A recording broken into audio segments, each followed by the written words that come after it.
Uh-oh. You tried to follow me over there? Come back.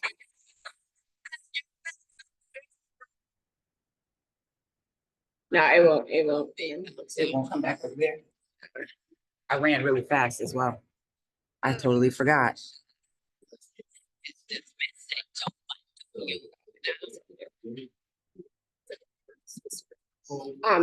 If you do that again, try to turn off the tracking first.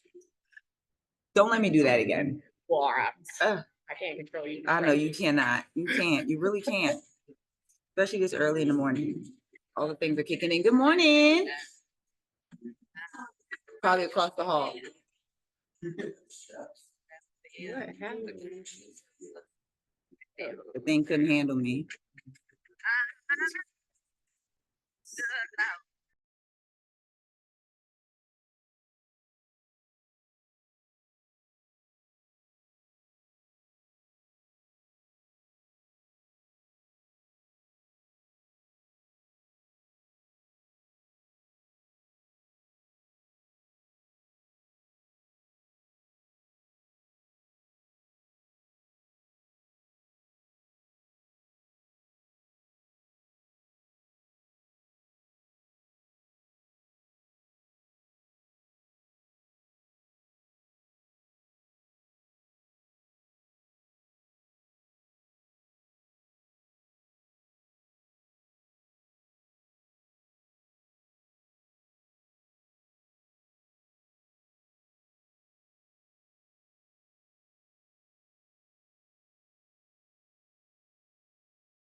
Hey, everyone.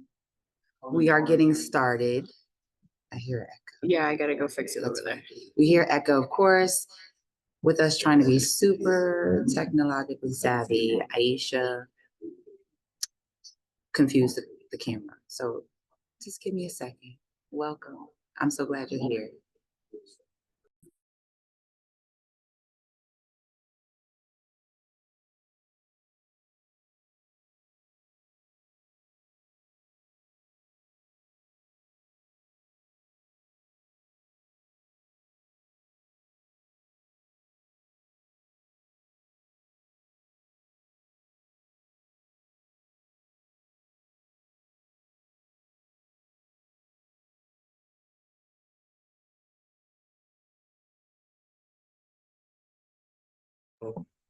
Okay. welcome. We're gonna get okay. Hi, everybody. Oh, let's see. Class, what's the call? I usually say waterfall. Shh. See, he didn't even know it and he got it. I just want to make sure that we're getting our tech together. We're in one Zoom room right now, or one room right now. We have folks on Zoom as well as folks in the room. I'm like, okay, here's what I do from my camps. If you can hear me, clap once. Oh, y'all can clap. If you can hear me, clap 2 times. If you can hear me, say, hey. Okay, I'm hoping you all on the Zoom can hear in the room as well. My name is Aisha Hall. I'm from the Department of Education, and so I'm just welcoming you in. Today, we're centering inclusive spaces, spaces we prepare so people can do work together. And when I say, so usually the title of this presentation was called Facilitating Necessary Spaces, and that's some of the language that we have, and I'll talk a little bit more about that. But if I say that, when I say necessary conversations, necessary spaces for conversations, I mean the parts we often avoid: the truth, tension, and equity of voices. Like I said, room and Zoom in one conversation today. So we'll work with concrete practices and leave hopefully with a plan that you can incorporate as soon as next week. That is my plan. All right. So just a quick review. This session aligns with Maine Department of Education strategic priorities. We talk about equity, removing barriers, amplifying every voice, innovation, designing new approaches with and for communities, and obviously inclusion, ensuring all are belonging in our decision-making spaces, and collaboration, which we'll get a lot of today, building trust across schools, across families, and across communities. So these are our North Stars. When we talk about inclusive spaces, this is where our mission becomes visible. We build conditions, not just conversations. So participation is accessible, input is taken seriously, and outcomes are transparent. We are cultivating a respected, innovative educator workforce, safe and supportive environments, real pathways for every learner, schools that people trust, that when they want to, schools that nurture the potential for all to lead purposeful lives. Inclusive community engagement spaces are practical ways we live these priorities out by making sure that the conversations that are driving decisions are structured so every voice can be heard and influence what happens next. So finally, our mission shows up as a whole student, and as a whole student lens too. Innovation, deep respect for educators, plus guidance, professional learning resources, and equitable funding. So today is mission to practice: simple, repeatable structures and human moves or practices that make your next meeting or your next group project more equitable and more productive. All right. So if you're ready in the Zoom, give me a thumbs up if this is something that you're familiar with. And please feel free to come off the screen because I can see y'all. I wanted to make sure that my face was on Zoom as well so that I can make sure that I'm paying attention to you all. This is all one space. So thank you for coming and make sure y'all participate. Okay. Because we're going to be practicing, y'all. All right, so what you're gonna get, I think I've already went over it, but you'll have experience for facilitation strategies that create your safety as well as the safety of the people in the room, and encourage them and give them courage to speak up, to feel like they belong, and to feel like their voice is valuable. We're gonna apply those strategies through real scenarios. Y'all have some in the room, and I'll be sharing them with you in the chat soon for the Zoom folks. And you're going to try to design your own necessary space that you can bring back to your SAU, your classroom, or your partnership table. Does that make sense? We good? All right. Hey, Chris. All right. So here's the plan. I've already given you a little bit of framing, but we're going to have some scenario round labs. You're already sitting in your spaces, so you'll be able to work together, and folks in the Zoom will break you up into breakout rooms. We'll have a short strategy backbone then a break. If y'all need a break before that, let me know. And then we'll go into scenario lab using the same scenarios, or if you want to switch it up, it's up to you. I'm flexible, but we'll go deeper. And I'll guide you through that part verbally. And then, like I said, you're going to design your own inclusive space. And then we're going to make some commitments and close. So I want to just make a quick note. Hybrid, we're in one room, one conversation. We'll be using a Mentimeter. Who's familiar with Mentimeter? Raise your hand. Awesome. Okay, cool. So we'll be using Mentimeter, which is a tool that gives us an opportunity to see all of our answers and responses in one place. And also, if Mentimeter doesn't work, we will be using the chat.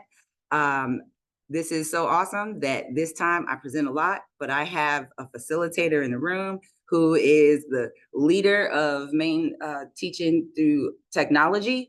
And so I feel very confident this is going to be a really fun time together. I'm a very excitable presenter. I'm going to try to stay here, guys. Just know that I'm throwing energy out to you, but I also want to make sure that I don't mess up the camera again, because this is being recorded. And like I said, this is an asynchronous experience. Well, you'll be able to experience my beautiful disposition at any time online. Okay, so let's move. All right, so I want to go back to, we'll use inclusive space as our title, but we're anchoring the practice into necessary conversations. And that means what the field recognizes as the work. Brave space ideas, holding space for environments, and public participation. Some more examples: one-to-one conversations with parents, holding space, speaking to a room, a school committee. I'm trying to think of ways that this is where these conversations happen. And I'm gonna give you an opportunity to give me some support on that. So brave spaces, holding, okay, here we go. I wanna build our inclusive space. There's a QR on the screen. I want you to go to that link in the chat. And I want you to think of 3 concrete practices that help a space hold necessary parts of a conversation. Truth, tension, equity of voices. You can keep the comments short and observable, things you can actually do. Think practices, not value. An example might be thinking of, but don't use these: agreements posted, structured rounds, turn taking, time checks. I think I'm giving them all away. And so Emma, if I want to be able to pull up the Menti for folks here as well. You know how I do that? Yeah, you have a link down here. You have it. It's on here, but it's like that. Yep, totally fine. Scanning the camera. We are gonna stop screen share.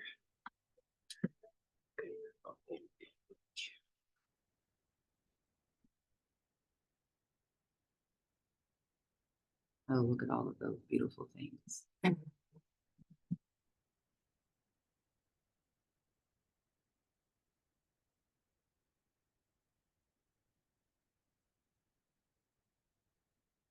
Is it this one?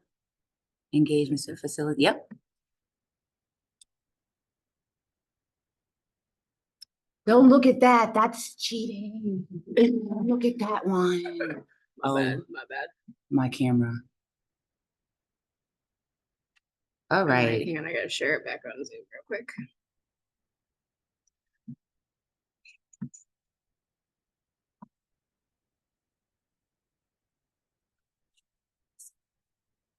No. That's what they're saying. What are they saying? They're seeing over here. Everybody's saying that? Yeah. How do I navigate that? I guess if I'd opened it with the Menti mode, it would have been better. One sec.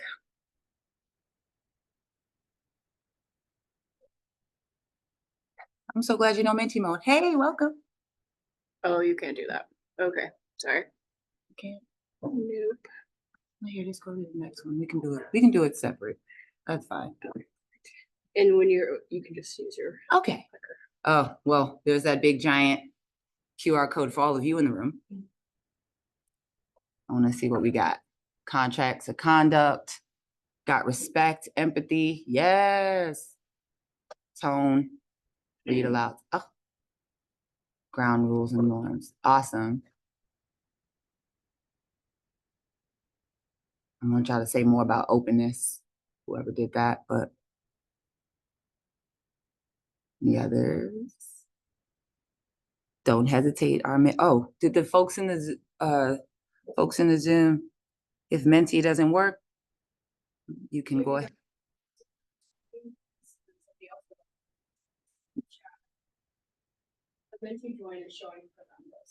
Okay, thank you. Honesty, respect, that must be an up. Obviously, more than one person said respect. I would love to have a conversation about that, because usually when respect comes up, it's very subjective. And to know how to put that into a conversation to say, hey, you're being respectful, you're being disrespectful. Sometimes it could be subjective and what respect means to one person isn't the same. And so making sure that we are clear about what that means and how folks can do that for you. That also means knowing how to do that for yourself. So what does that mean when you're respected? So anyway, clear expectation, care, open-mindedness. Awesome. Do I go back to stop share, and then we're just gonna call you Van Attack? Is this Van Attack? I love it. Okay. Did not. Individuality, patience. Thank y'all. Clear expectations, sense of belonging. Appreciate it. Yeah. All right. Rolling again. I'm rolling again. Well, I feel like I need to stand on this side so y'all can all see. So just to go over, so it seems like we're all on the same page. I love those responses. A lot to talk about.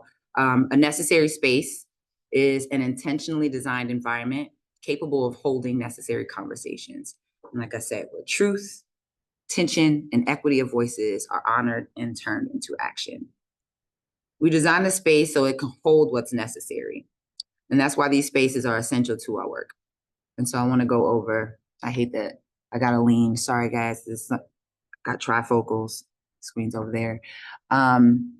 Designing with intention, clear aims, co-created agreements. A lot of these were mentioned in your word cloud. Inclusive participation, so multiple ways to contribute, and airtime tracking, making sure we're paying attention to the power in the room, making sure that voices are shared, not dominated, and held with care and accountability. This one I think is the most important to me anyway these days. Naming tension and protecting folks' dignity, and closing the loop so input becomes action with clear owners and timelines. And we'll get more into that shortly.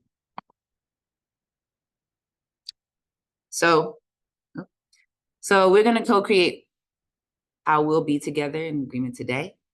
These are my go-to shared agreements. Listen to understand, speak your truth. And I can go into these a little bit after I go through. Giving space and taking space. Acknowledging the privilege in the room. I think I just mentioned that too. Staying engaged and honoring everyone's level of engagement. Embracing discomfort. And one session, many seeds. So I want to my go-to explained. So when I say, I like to explain embracing discomfort.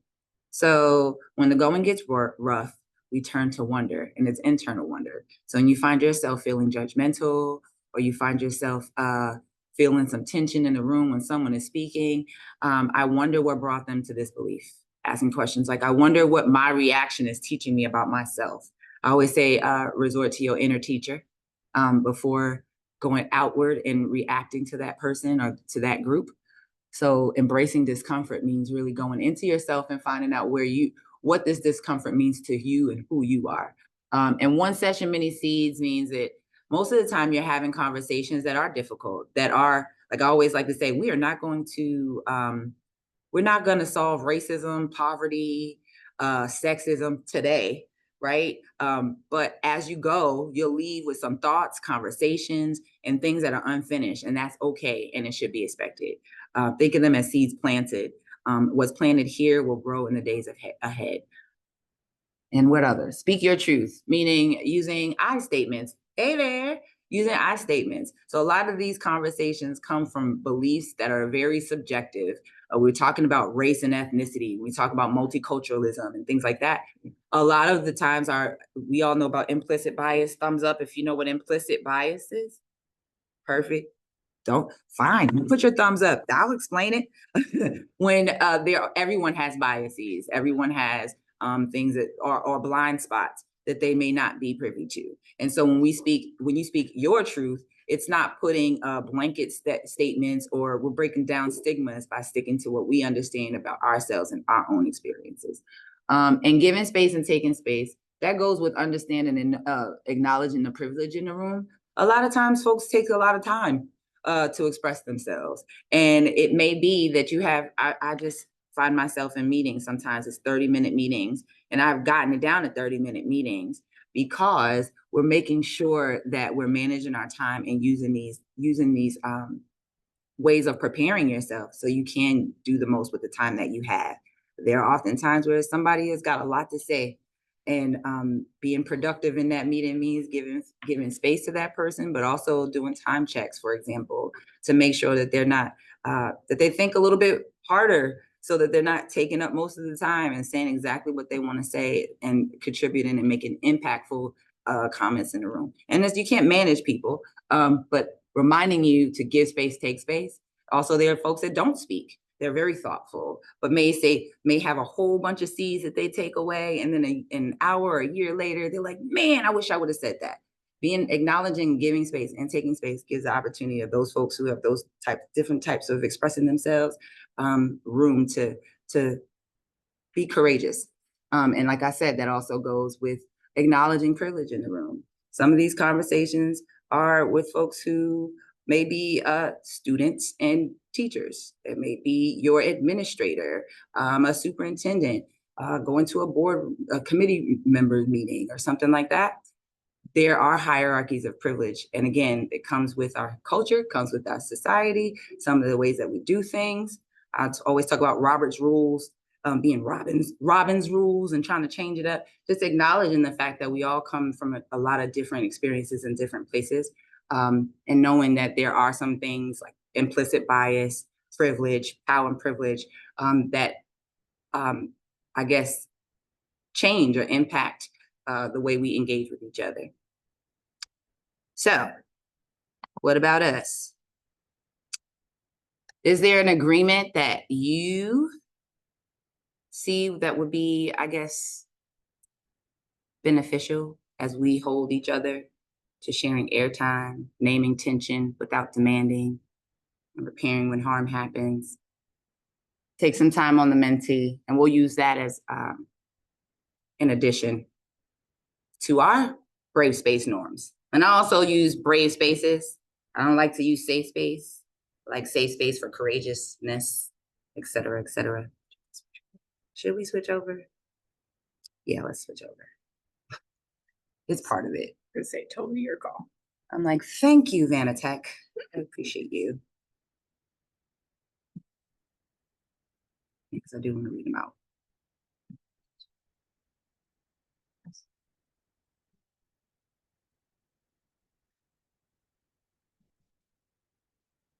Love this.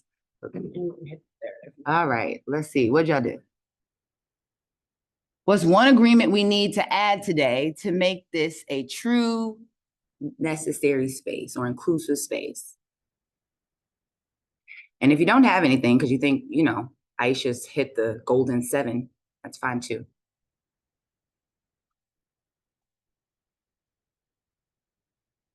Anything in my chat?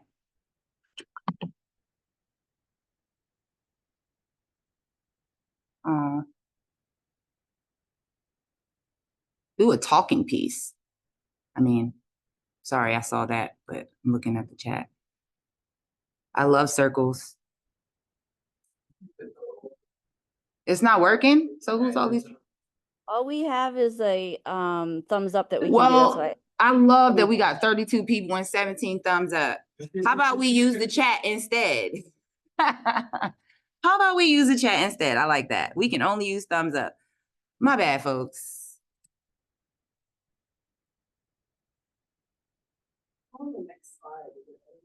What if it is? Let's see. It should be. How come I can't move? No, I just messed it up. So let's get off of that. And if there are any in the room, you can call it out because we're mic'd up. We can hear it. And if you don't mind saying your name, that's okay. So I know who you are and the people in the room. Giving each other grace. I love it. Give grace. Okay. Assume positive intent. Yes. I want to get this off of here. So how do I stop screen share so we can get back to this? Because we're all doing awesome things. And we got little red stop share and the little red start share, right? Yep, pull it up over here. So go over to Edge right here. Oh, sorry. And now start sharing. I'm getting the hang of this. All right. Any others in the, are y'all putting it in the chat too? Throw grace like glitter. Yes, Becky. I like that. And be present. Oh, and I didn't say about mine, acknowledging, respecting people's level of engagement, not assuming that, oh, they're not speaking or, oh, they're speaking way too much. Like, let's respect how people express themselves. Marissa put having a clear timeline for meetings. Yes. Can I also say too, that has been helpful, just speaking as a neurodivergent, an agenda ahead of time, or even if it's a tentative agenda with 1, 2, or 3 points that we're going to bring to the space. That helps with people too who are anxious about meetings, understanding and knowing they'll have their guard up. You'll put your guard down if you understand that we're speaking about, for example, your child's progress or a note we had, for example, just be giving some information ahead of time so people are aware of what they're bringing to the table and can prepare. You don't have to have their guard up. All right. Thank you. All right. So we'll focus on 3 buckets that I've been talking about, or categories you can rely on when cultivating inclusive spaces. Protocols. Oh, I mentioned structured rounds, pauses, and paraphrasing, for example, time checks. Closing the loop means at the very end, finally saying, okay, this is what we're doing. This is what I heard, whether it be the note taker or the person facilitating the meeting. And these are the things that we're going to do. And having some way to check up on it, or close the loop, for example, or saying, okay, we'll meet again to talk about this. This is a very low hanging fruit. We'll meet again to talk about this on a such and such date. So when I say closing the loop, that's what that means. And also tools, regrounding and repurposing, naming the moment, inviting curiosity, setting or resetting agreements like we did, and relational practices, very important, oftentimes forgotten, especially with I keep bringing up the digital world, but it's a lot of times it's easy to just cut off the Zoom or be done with the meeting and not come back around or not process what's happened. And so some of the relational practices, repair, acknowledging people's effort throughout, building from your values, which means, hey, we know we got different stuff going on, but this is why we're here. These are the things that we believe together. I think we said it, building from values, grace, not assumptions. We already said that, go team. And you'll mix, today we'll mix 1 protocol and 1 practice or move. And if the heat rises, usually you'll add a relational practice in your scenarios today.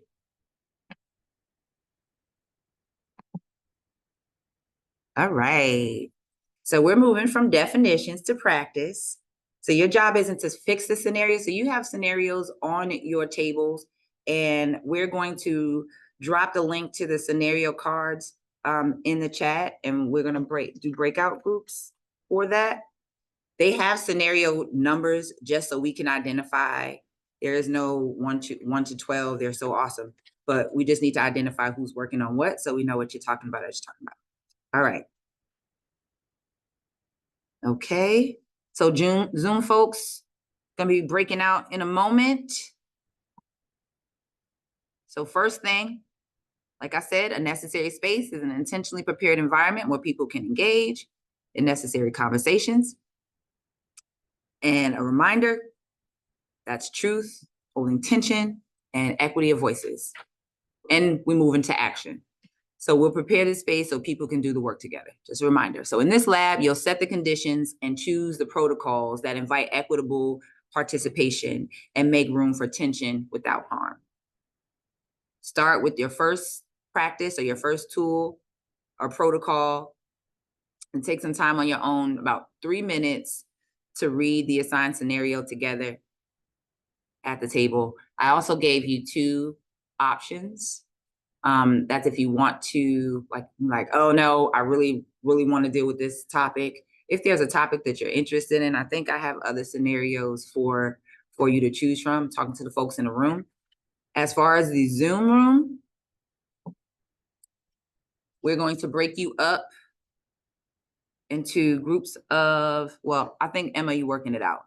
And then we'll assign the scenarios based on how many rooms we have. We'll do it randomly. So I would love for you to have, like, most of the time you don't get to pick the scenario in real life. And so give you an opportunity to do that. So I don't sit by yourselves.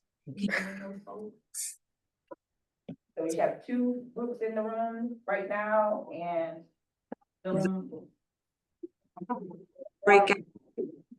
Well, okay, you want me to go on I did 5 seconds. Well, almost did it. They have random on their tables. And you all tell me you know your name. Yep. Take one of those cards and flip them over so we know what numbers you have. Oh, I already had them flipped.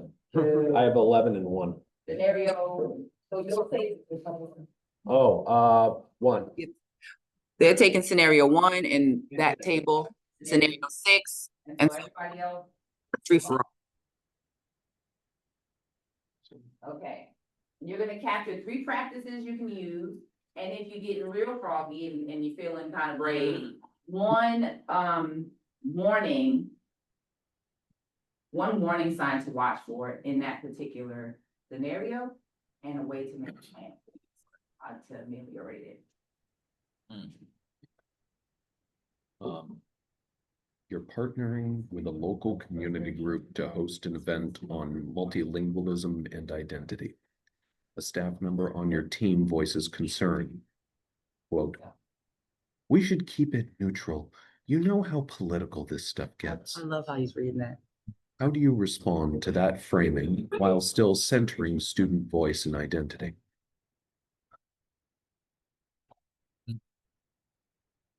Okay.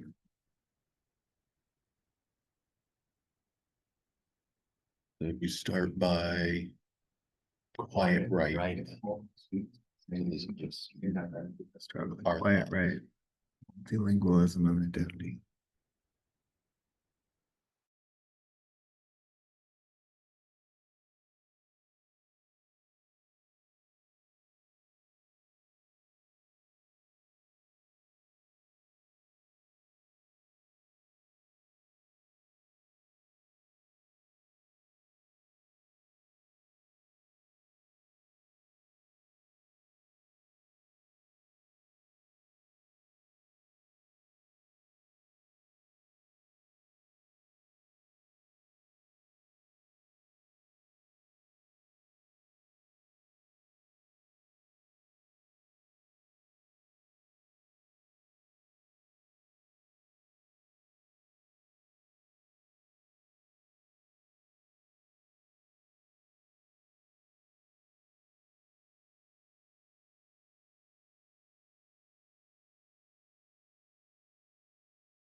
We are back. Joel, hi Joel. So I'd love to take some time to, I think I'm looking at the mentee. This is so silly that I don't know how to do this yet. All right, I'm gonna stop share. What's this for people elsewhere? I'm turning off my camera. You're not in. Yep. Hi, Anna Tactic wants to help you.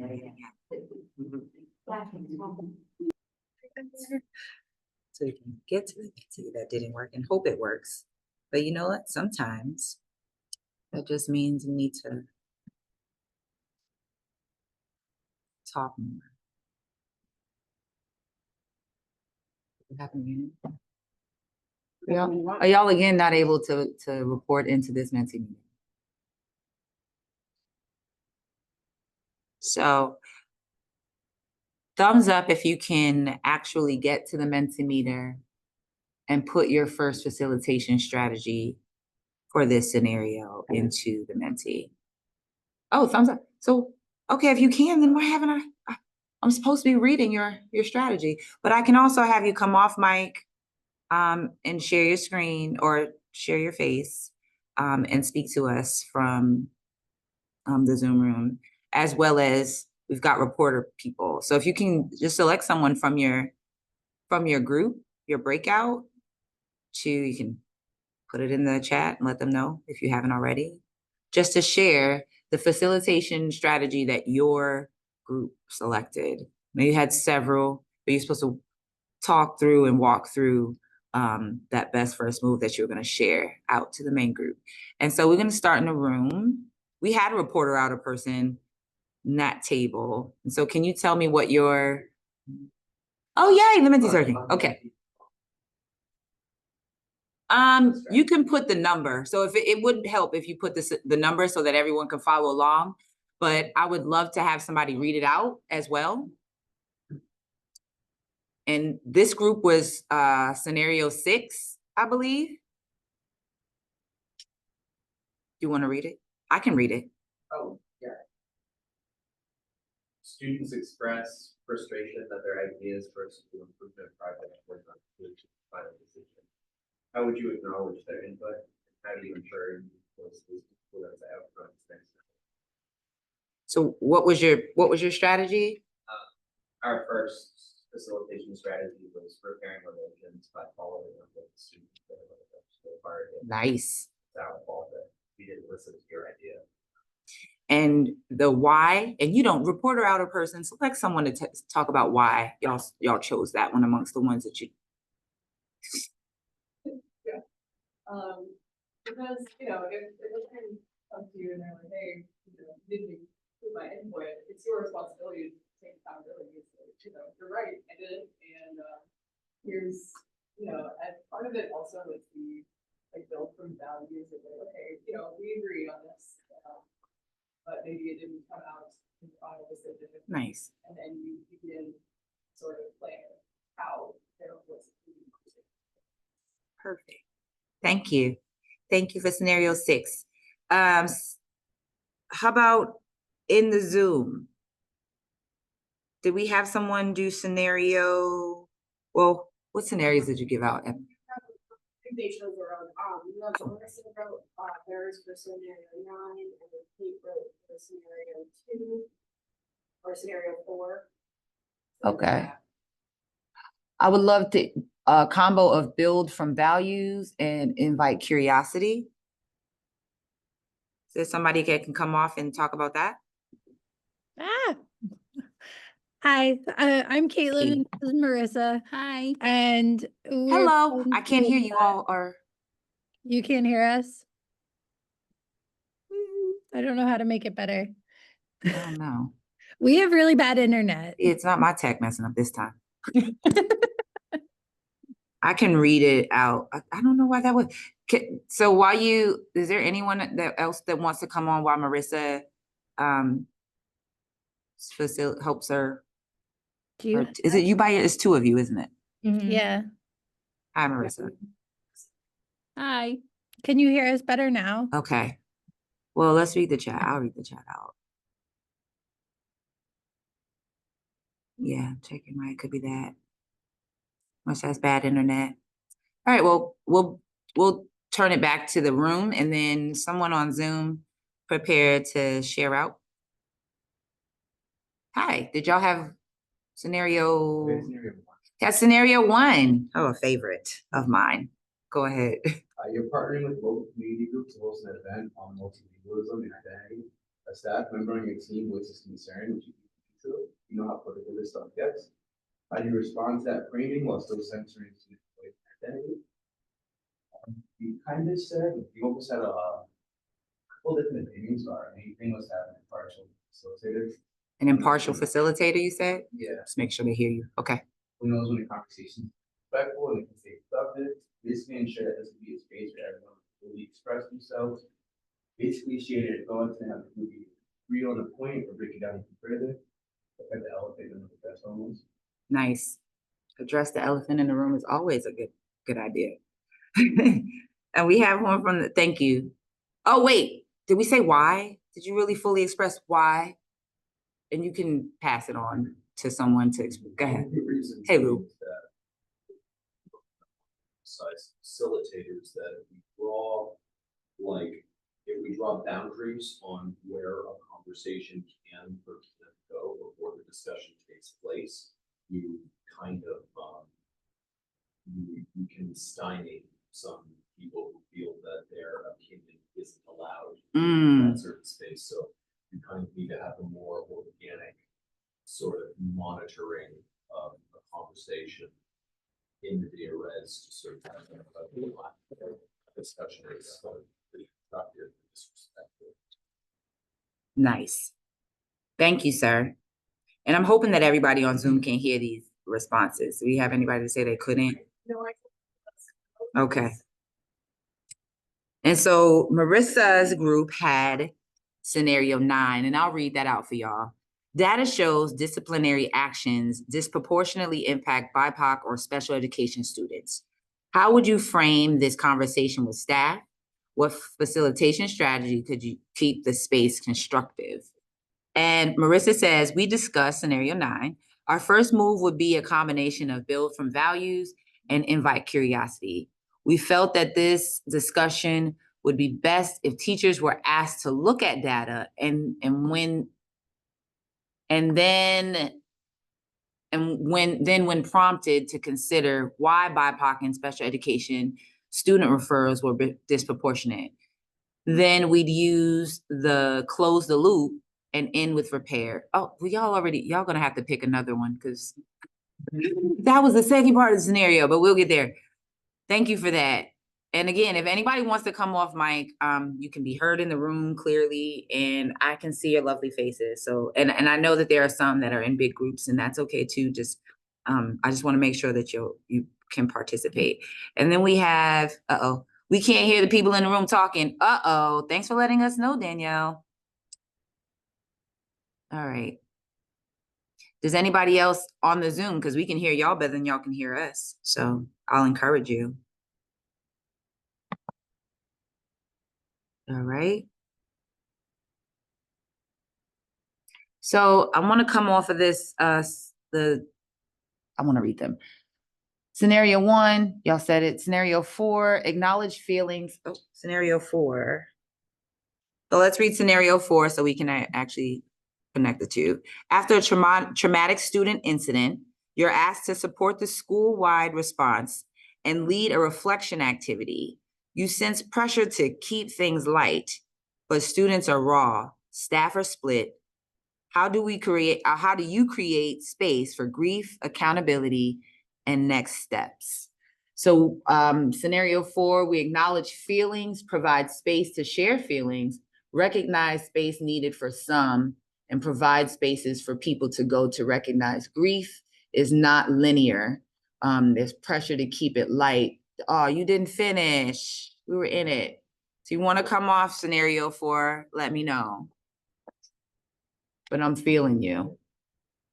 Grief is not linear. I appreciate that. Being living in Lewiston in October 26th last year, it was a lot of mixed feelings because grief is such a complicated feeling, and no one really knew what was going to work or how it was going to work. But understanding that grief is not linear, and the one thing of the closing the loop for this one, and I know this is skipping ahead, but scenario 4, I want y'all to finish if you can. But an important part of that is knowing that when there is a traumatic incident, it's usually there is the anniversary or different times throughout the year where grief can be triggered again. And so there isn't a one size fits all, but knowing that it's a longer process than just, okay, the incident passed, okay, we're at the next school year, understanding that it is linear and it is a long line, and the line is different for everyone. All right, is there another one? I love you, scenario 6. Reassure students of their value and acknowledge mistakes of adults for breaking down communication. Thank you. Can somebody read that one over there, scenario 9 for me? Because I can't see it and I don't want to confuse my camera. Thank you, sir. Scenario 9, our first move would be a combination of build values and invite curiosity. We felt that would be best if teachers or acts look at data and might that prompted data as well. Oh, that's why I wanted you to come back. Well, that's okay. Put it in the chat. Knowing that you all are part of this conversation is important to me. There we go. Oh, there's a character limit on Menti? That's lame. Yeah, that's why like some of them are cut off. Golly. Well, thank y'all for bearing with me. All right, I'm gonna stop share. And it is this one. Okay. So I want to go into I gotta reshare my screen and share. I don't get it. Just bam, we're back. Okay, so this portion is important. Nope, we're going too far.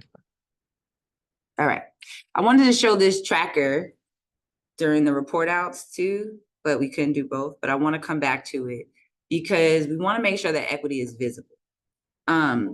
Things like assigning airtime, for example, monitoring each group and bringing those tallies back to yourself. Like after you have a meeting or a conversation, knowing that you're being conscientious of those things. Like how many people talk? Did we all get an opportunity to speak our mind? Did we set a follow-up date? Decision integrity. Like, so that's really important for the ones that have the student group. A lot of times we have students who are heard. We listen to them, but they are heard because a lot of times we don't come and follow back up to see how things have gone. We may need to put it in our calendar that, okay, on the next school committee meeting, we're going to call that student and ask him to come in so that he can sit and be a part of that conversation in a different way, for example. But what I want to make sure that we understand is when we talk about equity of voices, using a live tracker until it's something that you're familiar with is super important, because these are not things that come naturally to us. And a lot of the times when you are facilitating the meetings, when you're calling meetings, you have the power, whether it's because you are an authority or because you hold the time and the space, you have that authority. And so understanding that just zipping through the meeting and saying what you have to say, you as a facilitator, you are responsible for making sure that the meeting is productive and impactful for everyone. All right, so we did our share out. Thank y'all. And I want to give us some time to take a break. Yay, so we'll be back at 10:10. And we'll go into scenario 2 after that. Yay. So take about 10:10. Is that right? Is that clock right? Yep. 10:03 right now. Come back at 10:10. Sounds right.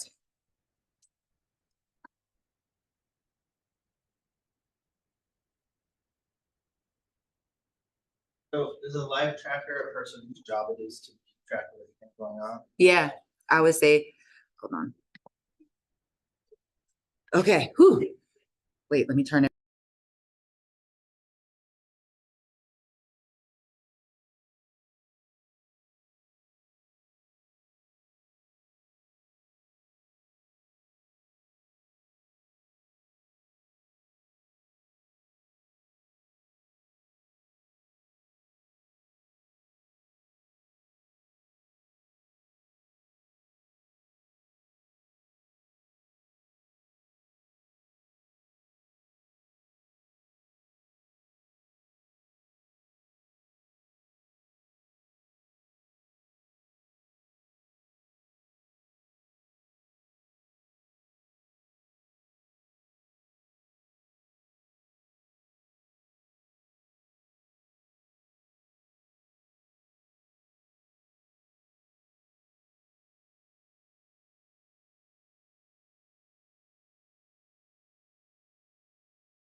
He's still a lawyer. I'm trying to get it so that you all can hear the lovely conversations happening in the It room might be this. a little bit more clearly, so.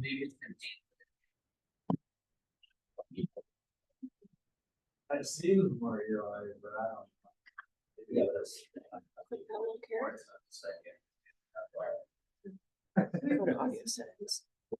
Right. What would Plato say?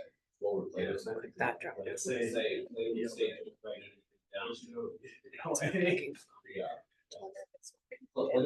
body politics. Oh, well, we're back, people. We'll ask them to project. Uh-oh. I'm just closing these cards. All right, we gave you 2 extra minutes for your bio breaks and your conversations. So welcome back. Oh, waterfall. Shh. I think it's really rude to shush people, but I really like the waterfall one to get people's attention. So welcome back. So now we're gonna move back into the protocols, with getting our scenarios going. I'm hoping that we'll be able to, I'll be able to access the Mentimeter a little bit quicker than I did before, but it's gonna be similar to the first round. I would love it if you, raise your hand if you wanna select a new, thumbs up if you wanna select a new scenario to work with. So just gonna go a little bit deeper. If you're fine to stick with the one you had, awesome. But if you want to stick, oh, okay. So select what you wish. Make it a little bit fun if we have different perspectives. So if it crosses that we all have, or some of us have similar scenarios, that'll be okay. But we're gonna try a different combo than before. You're gonna come at it with a different angle. Adding some up. I would love you to enhance the protocol. So now you're going to use some facilitation practices. You're going to go deeper into when you're in the scenario, anticipating what will happen, and some of the things that you would make sure. And we're going to do more than one move, obviously. I want you to go a little bit deeper this time. Co-facilitator will share the sentences on Menti. But if it doesn't work out, we'll put it in the chat. We'll do, and I'll make sure to read. I have the scenario cards in person, and I'll ask I'll ask you all. I'll read for you as opposed to having the folks here and they also have it. You also have it with you. But I'll read just because I'm like, equity of voice is important. And so, same thing. Choose one protocol. Structured round, pause, paraphrase, whatever. Add a relational practice. I think some of you had already done that or started with the relational practice because it was important. But I want you to play it out if you can, talk it out with your group, anticipate some of the things that may happen. I'm all about scenario and role play. I'm a school psychologist by trade. We love to do role play. But if that's something that's comfortable for you to actually play it out, feel free. But I just expect you to talk through. Again, remember your protocols as far as the group that you're in. Take turns, try not to talk over each other. Actually try to make it so that everybody gets a chance to speak and talk about the practices that they use or would anticipate using. And we will come back here at 10:25. So read on your own, read your scenario on your own. If it's a new one for you, take that time to really give yourself time to read through it and process. Take your notes.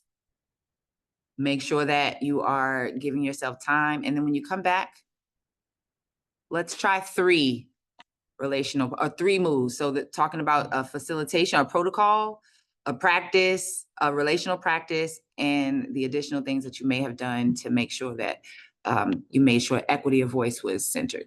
All right. So we're gonna put you back in your breakouts. I'm not sure how that worked. I know there's a.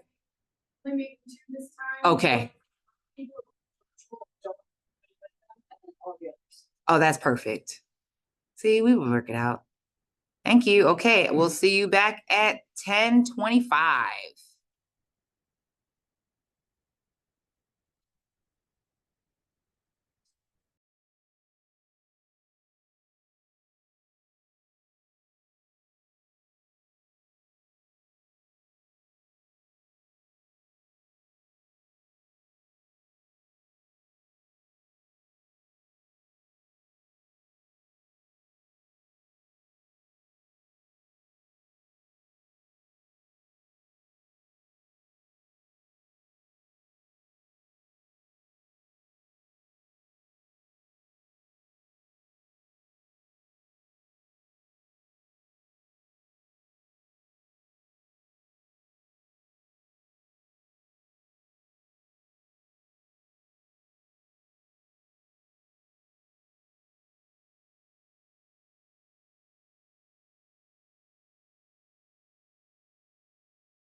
Okay. Obviously, yeah. Yeah, no, I don't know how to tell time. And one of the things I'd like to say, because we're all humans, is that I'm a really, really active presenter. And I like to be in everybody's business in these groups at once. Am I? I shouldn't be. It says, oh, that's okay. Can y'all hear me? Okay. I'm just saying, I like to be active in my presentation and be in everyone's face and in everyone's business and interact and engage. And so sometimes it makes me lose 1 or 2 minutes. So thank you for bearing with me. I want to start. Can I get out of here? All right.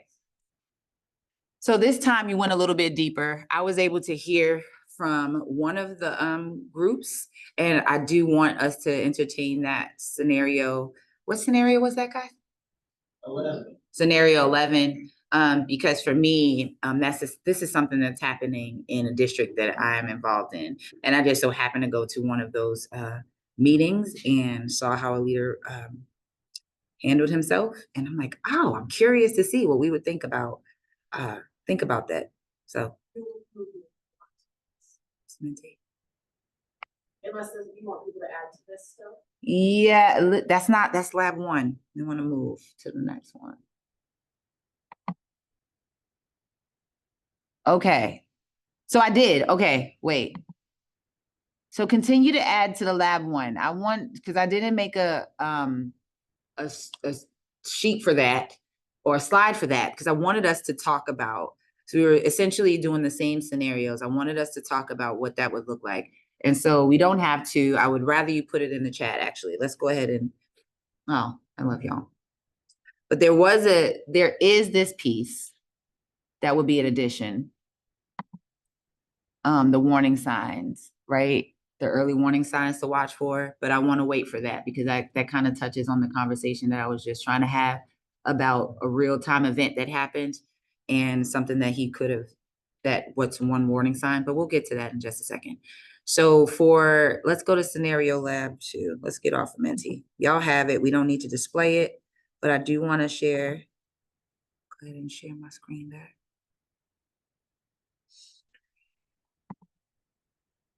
Okay. Am I sharing? You gonna help me? No, agreed. There's nothing. It's just me and a dark screen. Go. And then me. Yes. Thank you. Okay. You chose one protocol. We tried a different combo. I'm gonna call out. Is there anyone that has, I'm gonna do it this way. Thumbs up if you use scenario 3. Don't go too fast. Anybody? Oh, we did scenario 2. 8 and 11? Okay. Where's 8? Is 8 on the table somewhere? Oh, okay. Hold on 1 second, people. I'm grabbing my cards. Yeah, You do?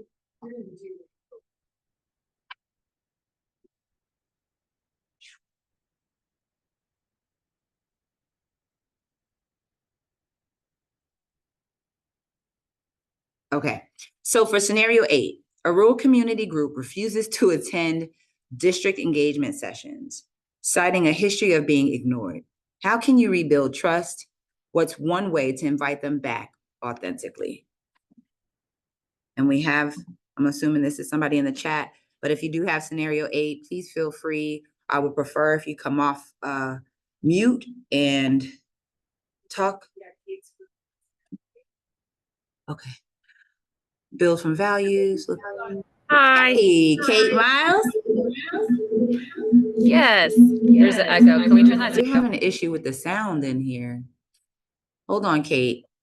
Well, you're muted. Sorry, That could hi. be it. But We came up with build from values, look at commonalities between the community and school and build those ties, hold offer on, grace Kate. over assumptions, We're and having trouble invite hearing curiosity you. by hosting communities in to share their opinions. Nope, the carrot. We also talked about sharing with the community what we're doing in our classrooms. So like writing articles, getting the newspaper involved, keeping active on like we use Clash Dojos. Let's mute her. Oh, you can't hear me. Everything's muted on me. Can you guys hear Can us you hear? now? No. Can you hear me? Oh, she can't hear me now. Can you hear me, Kate? Can you send? We are all muted here. Can we get a? Okay, we're having some issues with sound in here. I'm sorry, and you were going in too. Man, So hold that just to do a enthusiasm. quick little recap. Because we I can't hear you me still. We're golden. You can turn your volume Oh, I can hear you now. I'm sorry. There's no, like, there's nothing that says that, try your, with that, I don't think it will, but. Or try We can hear There she goes. Okay, we're just gonna use the regular mic. All right, go ahead, Kate. Give us all that jazz that you was just giving us, because I want to hear it. All right. So we talked about getting people in the door to start. So offer like events for community members and students. If you know that there's someone who's really vocal about their distrust, invite them in for a conversation and provide an opportunity for that conversation for them to hear their concern or for us to hear their concerns. Share with the community what we're doing in our classrooms, write the article, get the newspaper involved, keep active on class dojos or whatever you use to keep your families involved in your classrooms so that they can see what's going on in the school system and see the good. Rebuild community partnerships with museums, historical societies, garden clubs, land surveyors, on and on. They can help with projects, be part of fundraisers, and vocalize their support for the school, which also gives you that good opinion as well. So finally, build from values, look at the commonalities between the community and school, and build those ties, offer grace over assumptions, and invite curiosity by hosting community members to share their opinions. Well, what if they don't come still? Curious, because that sounds like the right thing to do. And I'm gonna just nudge and say, well, what if, is there anything else? Or what if they don't come? What's something that would keep them from coming, even in this plan, I guess? Kate should not be by herself. Oh, okay. No, we have like the whole squad here. Okay. Hey, y'all. Let's break up.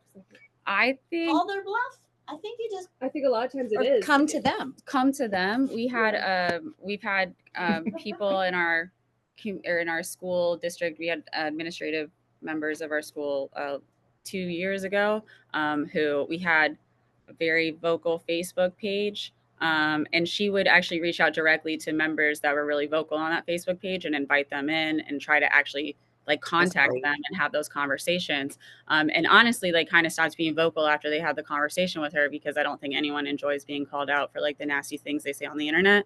Right? So, Or they wouldn't come in, but they would still be muted because it's like, uh-oh, now I'm being called out for something. right, like they realize like what they're saying and their words like, you know, have an impact, and like they're not just like mouthing off to nobody, like they're really trying to Like we actually do care. cool. So show them that there's like better than what they're doing. Nice. Thank you. Thanks for receiving the nudge. Yeah. Great. I'm gonna turn my camera off. Bye. Okay. All right. So how about in the room? What did you all have? Can't remember. Or did you choose the same one? Okay.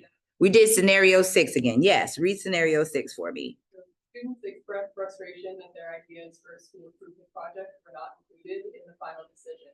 Students. How do you ensure your voices influence outcomes? Okay. So essentially, like going back to the first thing you mentioned, which is the repair, like follow accountability. So you know, a student probably, if they weren't heard or their voices weren't included in the decision, then they're probably going to feel angry and distrustful. Right. So it's important to initially say, like, yes, you're right. You know, you're right to be upset about this, and I agree with you. You know, we have the same values, again, like those values, and also just make sure that you know, because the decisions that we make affect the students. So of course, like we want to hear their opinion matters and their voice deserves to be heard. So then, like getting into facilitation strategies that invite curiosity of what does success look like for you? What exactly are you looking for?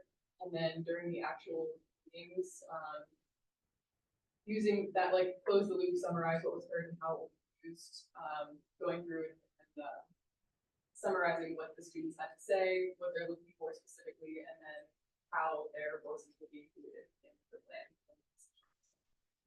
Okay, so I'm gonna be nudging. It is a thing, because that's what we're doing. So I would love to know, like, are they coming to these meetings? Like, how are you actually making sure that not just you, the person who said, hey, my bad, speaking for all the grownups, how do you ensure that harm isn't done during those meetings? And even afterward, like, how do you support your teachers or the adults in the room to make sure that they are continuing doing the things that you just mentioned? What does that look like for you? For the student voices, you would make sure that you're using language like what I heard was, is that right? Like, is that really the message that you want to put out? And then, or if we were the ones setting up the meetings, we would be the facilitators between, I guess, other adults and the students. So is there any prep work that comes? So I'm expecting prep. Oh, so my bad. Hey, you, come on down and come speak. Yes. Because this is the type of work we're doing where if you can't hear, she's gonna get closer because the speakers in this room is obviously not working.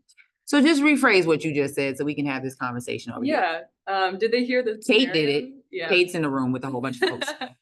So they did, so no. You did, okay, thank you. Okay, thanks. So yeah, basically what I said was like starting off with that repair, because if the student is coming in and feels that their voice was not heard, they're probably feeling distrustful or like, you know, just angry that their voice wasn't considered. So taking that accountability, agreeing with them, you know, not arguing or saying that maybe, you know, oh, well, that wasn't something, you know, just not dismissing what they had to say, but instead agreeing that they were maybe like snubbed from the conversation. And then invite curiosity. So ask them what exactly they're looking for that would satisfy their needs, what success looks like for them. And then during like a next, whatever, like the next meeting or yeah, just like summarizing what they had to say, including the students in the meeting, of course. And then asking those questions like, what I heard was this, did I get that right? Is this what you're actually looking for? And then summarizing what they had to say, checking that that's correct, and then implementing what they had to say into the actual plan and writing out those steps of how their voices are going to be, or their input is going to be included in the next decision-making process. It's a perfect plan, and grownups are a mess. And so my nudge was, how do we prepare the grownups in the room? You might not, you are awesome.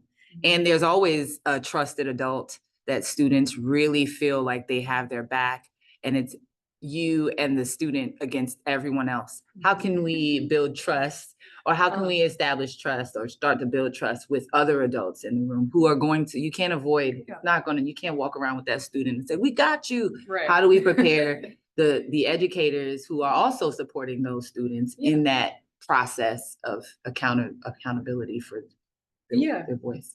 So I think, again, like build from values, like it says right here, we both want what's best for students, and the decisions we make directly affect students. We're making these decisions based on them and their needs. And so of course you want to hear their voices and their input. That's the most important thing. Just like in the regular classroom, like if you're giving a lesson, you want student feedback and you're checking in with them to see how the lesson is going for them, if they're getting what they need to get out of it.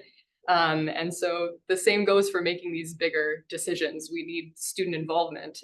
And so I think, you know, since we're all there because we're working for students, their voices are the most important thing. And so of course you'd want to hear their input. And I think they deserve a seat there in that conversation, just like any adult would. And I think that's an important conversation to have initially to get everyone on the same page. Amen. Okay. I wanted to emphasize, thank you. Yeah. I wanted to emphasize making sure that you're preparing the other grownups, because everybody's not always on board. Yeah. And some grownups don't believe that students, or some teachers and adults don't believe students should have a voice in certain spaces. That's a whole nother training for another time. And I'll probably do that next year, but just making sure that you're preparing the other people in the room for this situation and helping them to understand how to do that. Because again, some folks, they cause harm when they want to be helpful. And end up disrespecting a student in the same way, trying to be nice. So thank you. Thank you. Thank you for coming up. Okay. Do we have another in the room? I'm trying to, so much better. Perfect, Chris. Thanks for letting us know. All right. So how about on the Zoom? And then we'll come back to the room and we'll do that. And again, Kate was our fearless leader in speaking on behalf of a whole room. So please don't feel like you can't do that as well. I want to make sure that everybody is a part of the conversation. Does anybody have scenario? Wait, what was the other scenario we said we had? Did anybody pick any new scenarios? 11. Is 11 at the, oh, that's over there. I'm gonna run so I don't mess up the camera.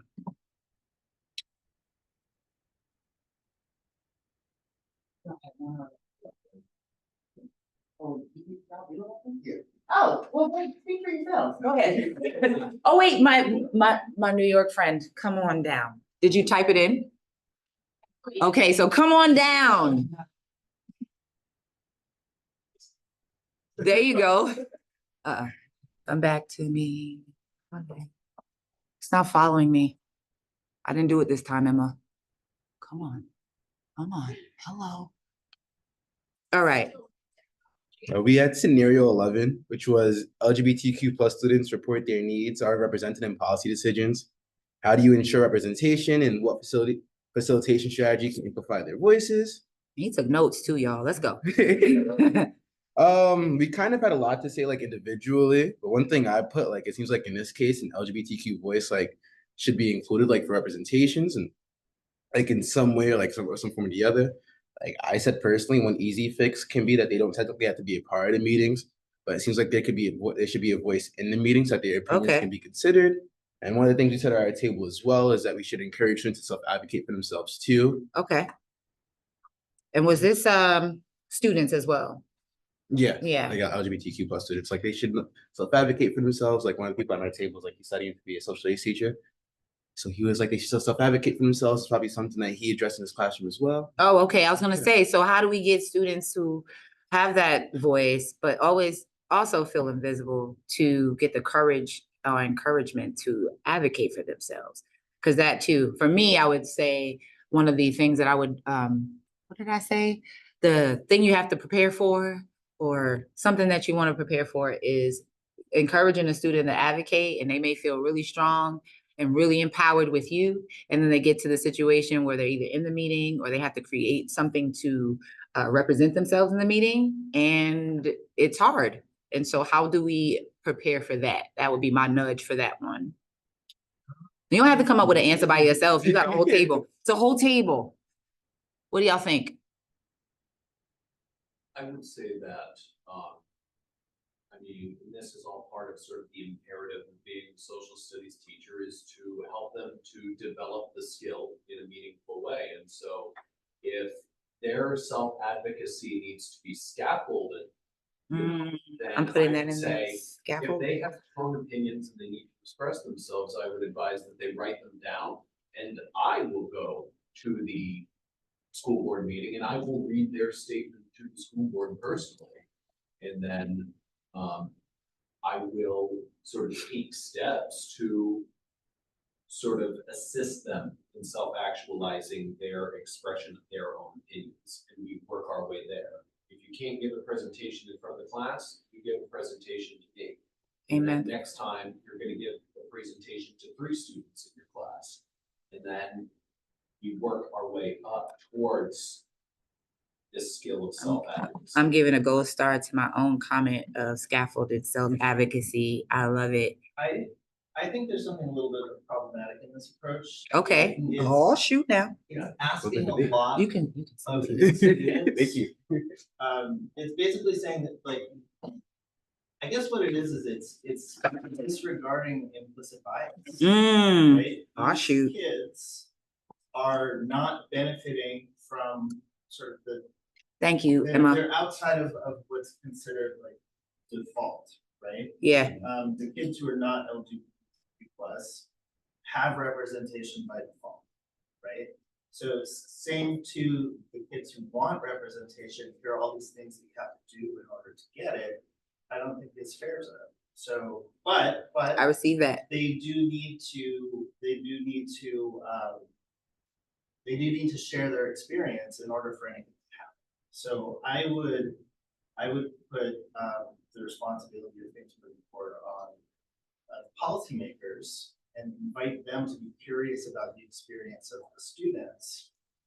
If all of the policymakers say, yes, we're here to listen, if we're interested, that's one way to encourage the students to speak up for themselves. It makes it a lot easier for them. Oh, my heart's in here in the room. I appreciate that. A lot of times when you have a minority or a underserved, underrepresented, is usually, and youth is in that to me, on top of them being in an underrepresented LGBTQ community. I agree, it can be difficult, because like I said, for the students, like, well, okay, well, there are also other people in the room. There are also policymakers that if you're speaking for that policy, are you speaking for those students?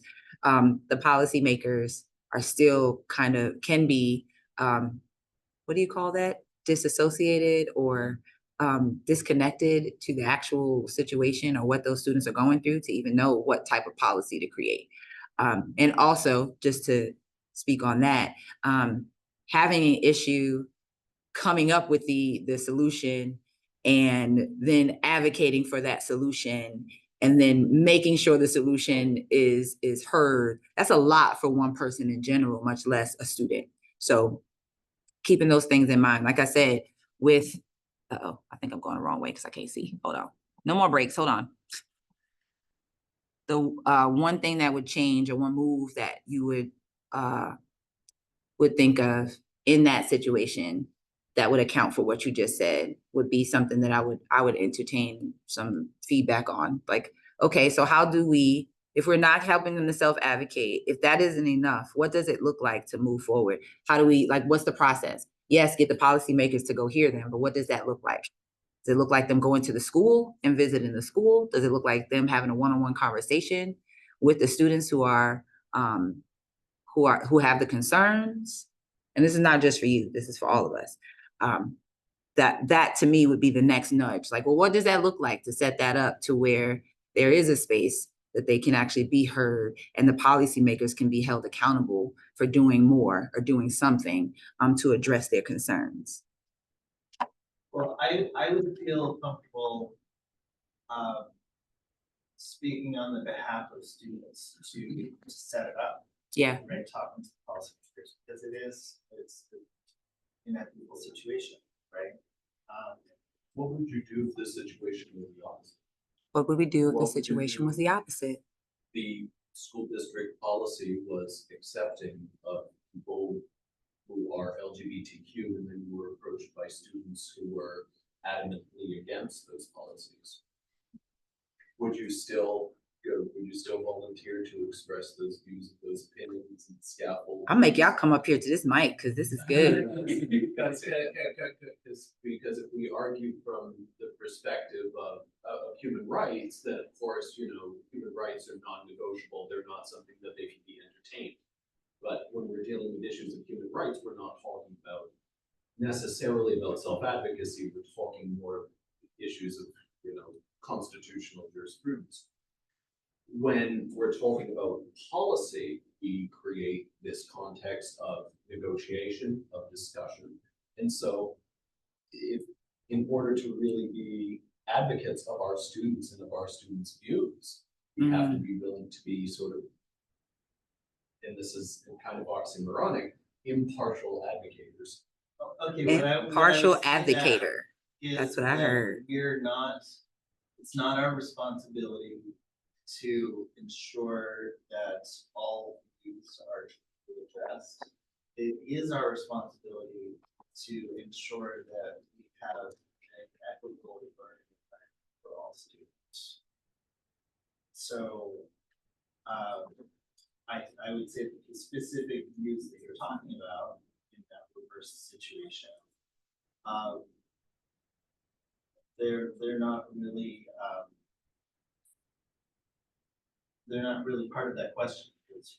Is the learning environment that we're providing equitable, right? It's on the So I'm not interjecting, but I want to make sure that they can hear you, and they haven't, and we're typing what your responses are, and your debate back and forth so that they can hear and be a part of the conversation. Because I'm see, as a facilitator, I too have to be impartial. And I will say to this conversation, I would like it to continue. Like, maybe I give y'all a break. I hope y'all keep this going. But the thing that I lean to in these situations is human connection. And so coming back to the value, we don't care who you identify as much more than the next person. And so we want to make sure that there is space for you to be here in this space. And so for me, I would have those folks to talk about the policy and how policy is interpreted. And I also would see if this is between students, right? Like you're talking about, there may be some students that are like, this is a not, and we don't approve, or whatever their opinion may be. I think that, and by the way, guys, the person that's debating is a history teacher, so this makes it even more juicy. Just speaking about how to express yourself with respect for the person and the who that person is. As an impartial facilitator, I would be leaning there. They can get there. There's being constructive and talking about what you believe and who you are and how you are should be okay in any context. And so if the policy is impartial or impeding on someone, because when I think about the kids that don't like it, I'm so curious, leaning into curiosity. Let's talk about the policy. Let's talk about yeah, go ahead. You come up here so they can hear you. Because Emma's back there going in. Don't take my willingness to sort of entertain opinions I of like it. intolerance as advocacy to have this debate in a classroom setting. Right. Under no circumstances do I believe that issues of LGBTQ plus rights in school board policy is an appropriate discussion for a social studies classroom. I believe that I would not advocate for that. It's far too sensitive. But when we are talking about the context of the scenario specifically, we are talking about whether they be LGBTQ or not. We are talking about students who feel as if that their views are not being properly reflected in the school board policy. Now, the scenario is kind of implying that this is an outside of the classroom kind of scenario. It's they're worried about the policy in an outside sort of setting. And so as a social studies teacher, because I'm no longer concerned with the discussion being within a classroom environment, it's under these circumstances that I think I have a bit more freedom to be an impartial advocate, because then I can teach this lesson of, hey, having an intolerant opinion is not conducive at all to a healthy classroom environment, but school board meetings and expressing your own opinions out in the free forum, for 3 minutes at a time, stage that is in society, that's acceptable, and you have a civic responsibility to ensure that your opinions are heard in a public forum, regardless of what those opinions are. As long as you're not advocating for violence against another group of people, you have a responsibility to express those views. And that's how I feel is the most important advocate, because if we do not enfranchise the voices of students who have unpopular or contentious positions, those people stand the risk. Yes, those people become violent. Yeah, it's a natural human instinct. Well, you say violent, I say messy. I'm like, no violence, but yeah, no, they become violent. If you rob people of their voices, they become violent. Thank you. Again, history teachers make me happy. They can be objective in this time of making everything a learning experience. I don't want to belabor this particular scenario, because I love it, but I want to make sure that we entertain any other scenarios that may not have been mentioned. So I do have 12 of them, and you are all free to pick which one you wanted. All right. So I guess my next question then for the scenarios that you chose, when you were talking about your scenarios and the things that you would do, how did relational practices or did you add any relational practices to, I guess, ameliorate, I love that, to make things better, to repair relational harm, to make sure that someone did feel actually included? Was there anything that you changed to or added to your plan, so to speak? Which is important because that's going to be the next section of our session, is creating your own plan. So just giving you space to think it out. Does anybody have any questions about their scenarios? I've answered a few in the room, but I want to make sure for our Zoom participants that I'm answering questions too. I know y'all are, a few of you are in pretty big groups, and so I want to make space for that. There's a lot of voices in the room that I can't see or identify.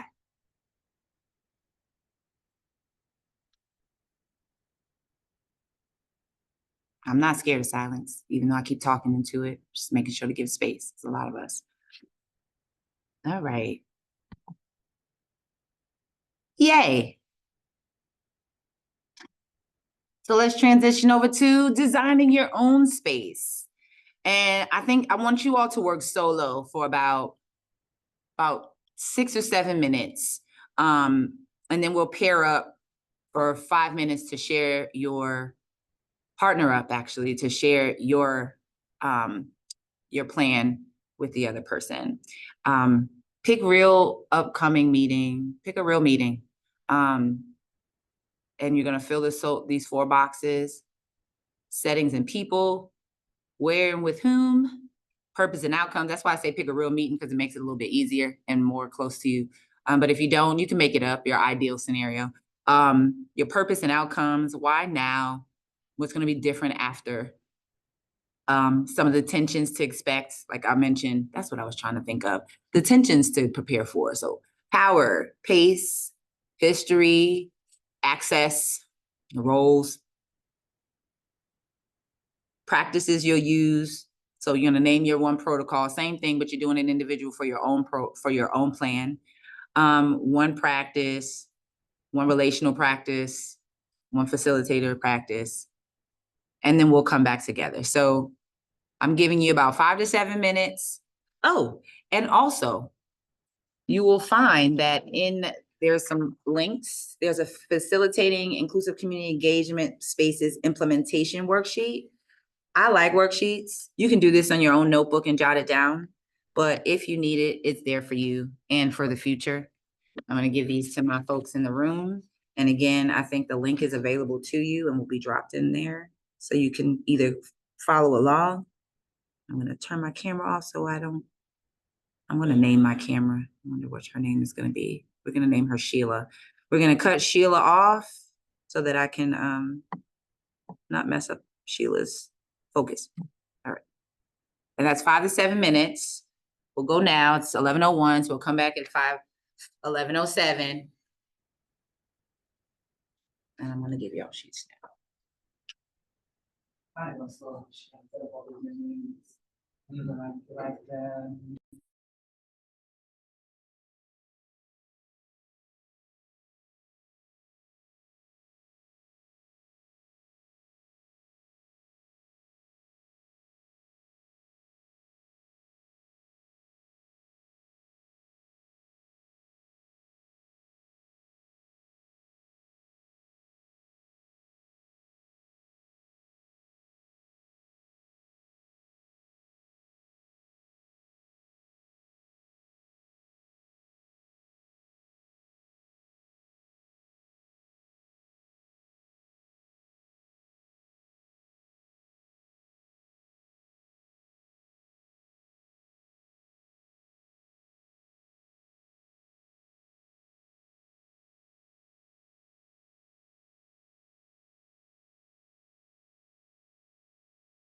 All right, folks.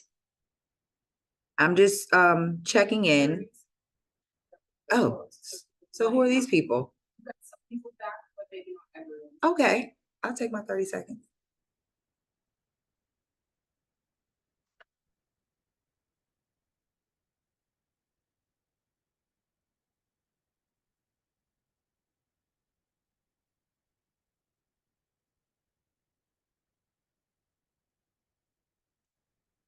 Hybrid situation. Just taking a picture of my hybridness. Go teaching and learning. All right, folks. So I'm checking in to make sure everybody is clear.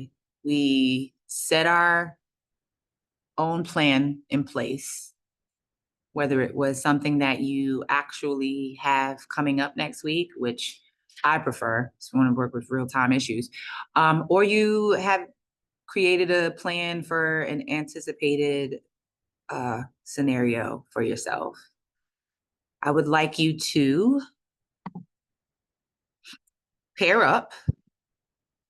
The first person shares for 2 minutes, and then the other person offers one risk, one way you can reinforce it, and then in 1 minute, and then you're gonna switch off.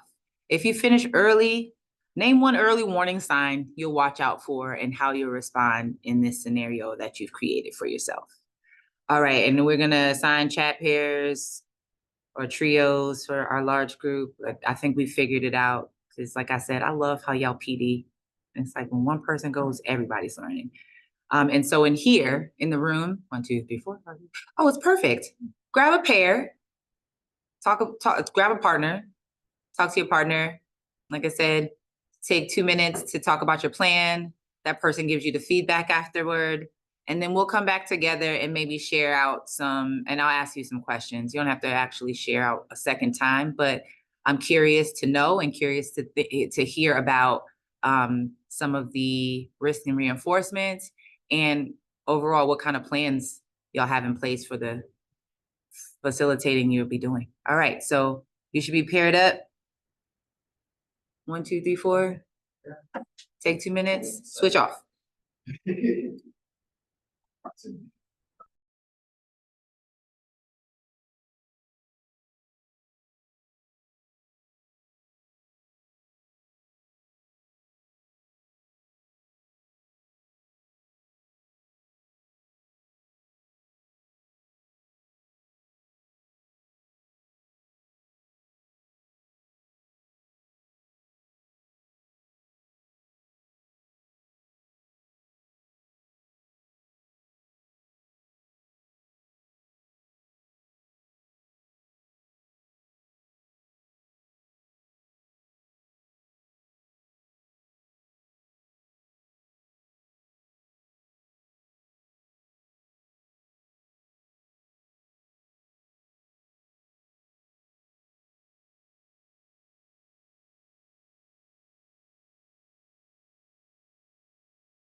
All right, all right, all right.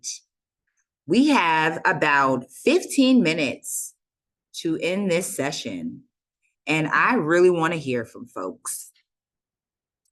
And we'll go back, but I want to hear it before we start messing with Menti. So you can absolutely go to this Mentimeter that I'll probably have to move myself. But I want to hear from some people on their plans and maybe give a gist of your plan. I'll take one or two, one from the room and one from Zoom. Is it a gist of your plan and some of the things that you're going to be looking out for in that plan and some things that you are going to do, or one thing you would do to, again, ameliorate the situation. I love that word. So we'll start in the room until I see somebody in our Zoom. We're looking out for the Zoom chat. But guess what? I want to make sure that the folks can hear your beautiful responses. So you already did it. What's your name? We didn't even do names in the room. Yeah. What a cheat. Y'all all got your names up here. They don't. I'm Annika. Annika, would you like to share with you and your buddy? You can even talk about share up here. Right. That's why I'm like, Annika, come on down, sis. Share in the room. And you don't even have to talk about yours. You can talk about hers if you like. I can talk about mine. Okay. The meeting I chose to talk about was just my observations with my mentor teacher going forward and my debriefs with those. I just think that like they're kind of informal a lot of times, and using some of the protocols I can see helping, I don't know, just to like add some more structure and make sure that we're both getting the most out of it. So I talked about using the close the loop protocol, and afterwards, like summarizing what we both talked about and how it will be used. And I talked about trying to make sure that I'm taking notes and writing down. And we make plans oftentimes for how I can use what we talked about going forward and like which lessons specifically I can implement some of the stuff that we've talked about that I need to work on. Are you the person being mentored? Are you the mentee? Or are you the mentor? I'm the mentee. Okay. So what happens when the mentor, and I don't know your mentor, oh my God, so flustered. I couldn't really figure out what we'll be doing today. You tell me what you need. Is that something that, does that feel impactful to you, or can we leave it there? Because usually when I have this situation, I get all planned out and I have all the things I want to say. And then the mentor or the other person or the supervisor is just all over the place and not able to really engage with that meeting. Have you thought about that? And what's something that you can do to help her help you, help them help you? Yeah. I'm sure she wrote that. Just nudging. Let's see. Can I cheat? Yeah. So you don't feel like you're on the spot? Yeah. I would say sending an email ahead of time with, hey, just a reminder, these are some of the things that I'm thinking about. I'm looking for you to do X, Y, and Z. Because I would paying attention to power. You can come in really, really prepared, and the person with the most power, which is the mentor, right, can just sully your whole plan up. And so trying to help and protect the person or yourself, but the person on the other end without the power, to give that person that has the power some structure ahead of time. So that's my thoughts. So thank you for sharing. Yeah. Anybody else, jump in. If y'all have any ideas, anybody else have a mentor or supervisor or somebody who you got all the plans and oh, that's right. So yeah, there you go. Send your mentor something ahead of time to tell them what you expect, because a lot of times leaders have a lot on their plates, and they want to come prepared to that. What is it, 30 minutes or maybe even 15 minutes shorter than that? They want to come prepared, but it is very difficult. So helping them help you is helpful. Anyway. Awesome. Thank you. Yeah, I was listening. All right. Oh, I love it. A struggle of one group member has been to listen to understand more. It's easy to get frustrated or overwhelmed. Our other group member discussed the importance of close the loop to ensure everyone is on the same page. before moving forward. Yeah, listen to understand is a practice that I think a lot of times when you have power and authority, it's hard because you already know you're the leader, you're the person that's making the decisions. And so you already have the agenda set. And so we're just waiting for people to finish talking so that we can go ahead and help them feel heard, so that we can continue on with our agenda. So thanks, Marissa, for if you want to come off, Mike, and talk more about what you talked about. But for me, when I think about listening to understand, it's a practice. Active listening is a practice. You can even repeat what the person said and still it does not penetrate. And so, yeah, just being conscientious of that and putting that in your norms and agreements is helpful. And then talking about what that looks like and what that feels like in the meeting to listen, to understand is also helpful because everybody don't have that skill. Or you may have the skill, but it is sometimes for different people at different levels with that. I happen to be a school psychologist or a therapist. And so me, for instance, I've gone to school and still paying for school that gave me the skills and tools and practice to be able to listen, to understand. But the next person may not have that. And so being able to understand that that's a thing and prepare ahead of time by putting that in your norms and agreements and actually giving some suggestions of what that looks like and how to do that. And sometimes parroting, I think I heard you say X, Y, and Z is something that was helpful and it's easy go-to. Thanks for sharing that. Other group member discussed the importance of close the loop. Same for our friend in here to ensure everyone is on the same page before moving forward. Thank you. All right, y'all. Any other comments, questions? Okay, so we're gonna go back to Menti to end this out. One specific change you'll implement in your next meeting. So I'm thinking, thank you. Oh, Vanna Tech is coming back. Do, do, do, do, do, do, do, do. Okay, thank you. Showing my age right now. Do people still watch Wheel of Fortune? Okay. It's still on fine. TV. I still watch it. I report it. It's fine. You're accepted. You're loved. At least Vanna's still there. I know Vanna is still there. All right. Can you not do the Menti again? Is this the one you want them to be responding to? No. Then you can move your next slide. Messy. Okay, it should be coming up. Nope, that's lab 2. Oh yeah, there it goes. Okay. List one specific change or practice that you'll implement next week and keep it doable. So when I say keep it doable, you know, making sure that if you're doing co-facilitating, you have a co-facilitator with you. That's making it do, that's the plan. If like we had for There's like, characters. Of course there isn't, because we're never using Menti again. So let's get off that. Never. Put it in the chat, please. And also I will put it in the chat. Splashes or Well, you know what? We're gonna say bump Menti. I am not gonna share this screen. Maybe someday I'll be better with that. Like I said, active presenter. I like to be in y'all's business. Respect. Talk with someone. Oh, it's working. yeah, that was maxed out. Yeah, it's because it's a word cloud. It wants like a word. I am so upset with that. Okay, I don't want words because we're all educators mostly, right? And we like to make sure we're thorough and one word won't do. So I'm gonna stop sharing and I'm gonna share back the screen that I want. There you go. And then I'm going to, there we go. We can still use it for those folks. I just want to make sure that everybody can see everybody's responses too. And so go ahead. You don't even have to post. You can post it in the chat. I'm going to hear you here and make sure they're posted in the chat too. Something you're going to implement next week. So, hi, beautiful. My favorite color is green.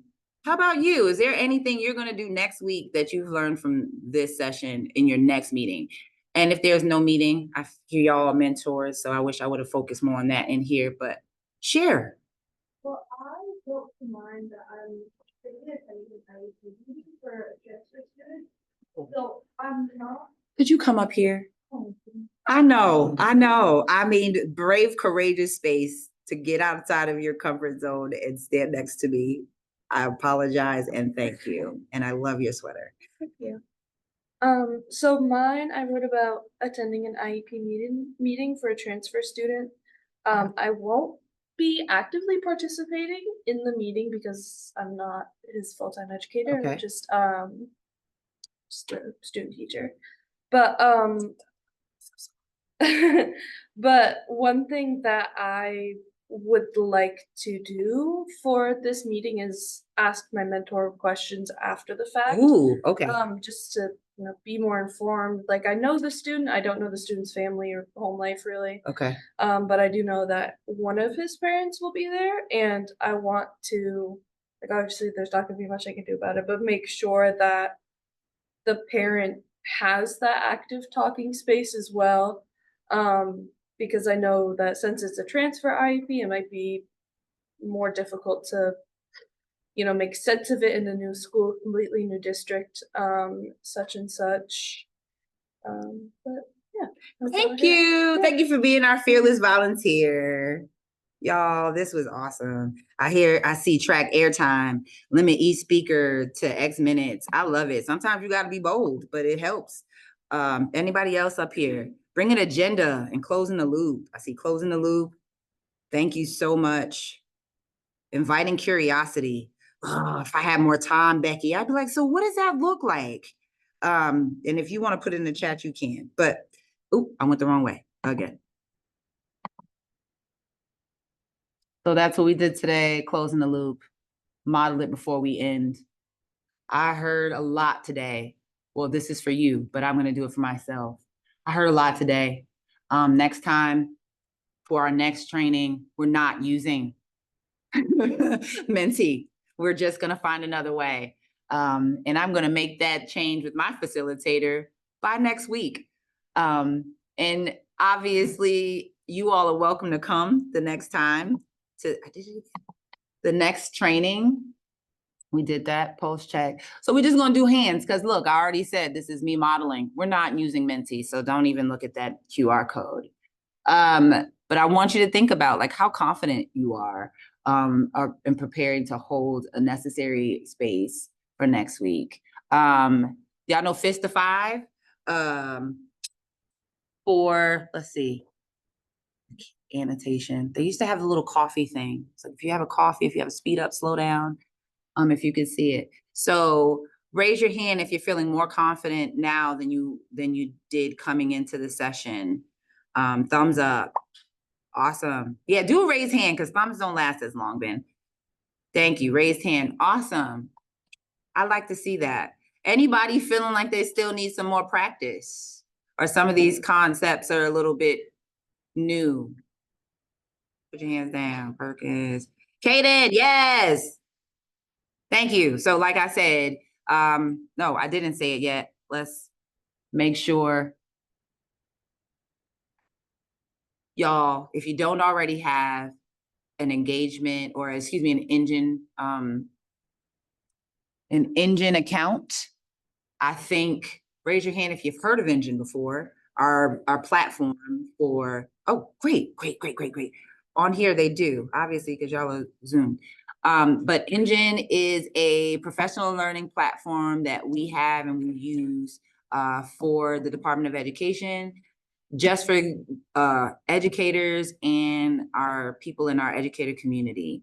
And so everything that you have heard here, they're probably going to cut out all of the shenanigans, which I feel like is just unfortunate for the folks that will be asynchronous for this training. But everything you see here, the resources and myself, I will be able to do live chat in the session. So if you have questions, I'm hoping that I'll be able to check in on you all. So be mindful. I'll probably send you out a feedback survey, but it's also to make sure that the things that you said you would do here, you actually did it. Because it's continuous learning means that we continue together. And so this session will be happening again. It'll be a little bit different, a little bit, definitely not using Mentimeter, maybe different people in the space. But it's also virtual as well as in one of the other locations that we have. And so I think that's it for me. I thank you. This was fun. Yeah, it's 11:31. I almost made it. If you have questions, I'll be here I'm super hungry, so I won't be here past 12. But if you have questions, I'm gonna keep this open for a few so that if anyone has some things they need to put in the chat, I'm making myself available. Have a good day. Enjoy your lunch. Where's my slime? I'm like, Nancy, or I'll die. I go home. I'm gonna head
Thank you for letting me be myself.